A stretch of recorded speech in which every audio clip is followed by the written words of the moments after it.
stop clapping, stop cheering. Yeah, let's get Tomas.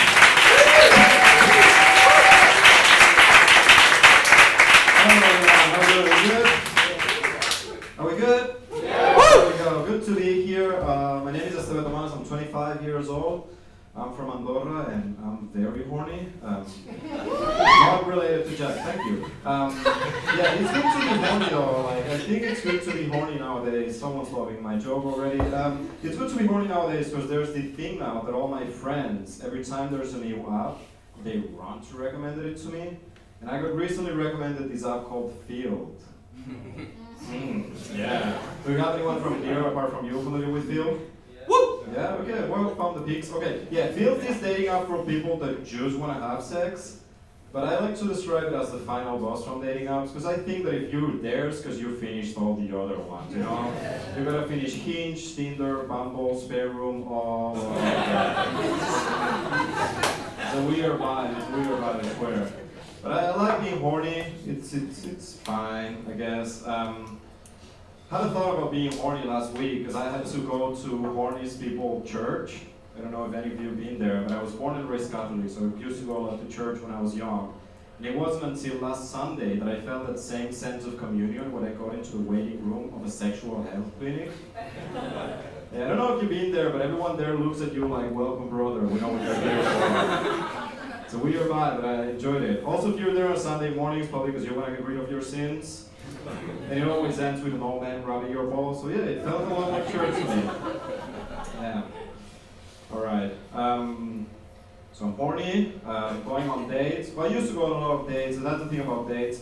Like sometimes you get catfished. Have you ever got catfished, any of you? Yeah, catfishing sucks. Catfishing sucks. That's my thing with catfishing. I think it shows how different men and women are. Because that's my thing. I asked my best friend, who's a girl, how it was for her being catfished, and she was like, dude, that's the worst thing that can happen to a girl. If he's already lying to you, what's he capable of? I was like, that never happened in a guy's head. It's insane. But that's the thing, I think it shows the difference, because for a guy being catfished, it's a lot like getting served the wrong food at a restaurant. You know? Because we'll be like, excuse me, that's not what I ordered. And then they'll come and they're like, oh, we're so sorry, we're going to throw that one away and bring you what you ordered. I'm like, no, I'll take that one. Just bring more wine. Maybe fuck her. Okay, cool. I know what was going to be next. Okay, what do you want? A joke about a woman I once put my head in her vagina, or about therapy? First one. So my mom,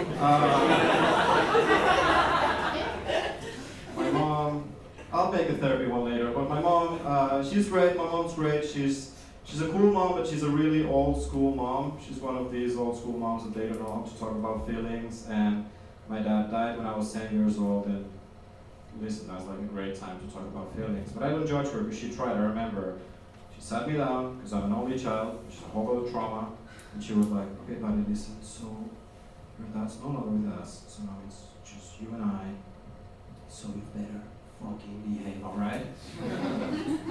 I don't know if it was the right thing to do, but it was fucking effective, because my tears went out and I was like, yes sir, I'm gonna serve you my whole life.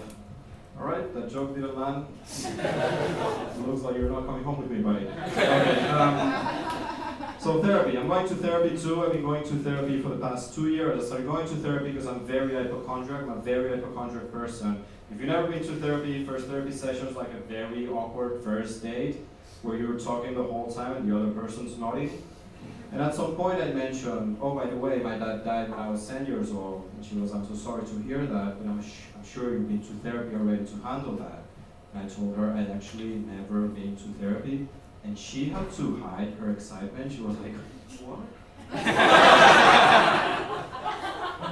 So sorry to hear that.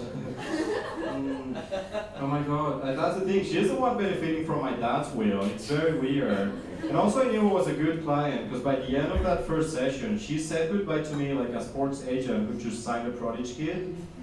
She looked at me and she was like, hey, we're gonna do great things together. Alright, thank you very much guys.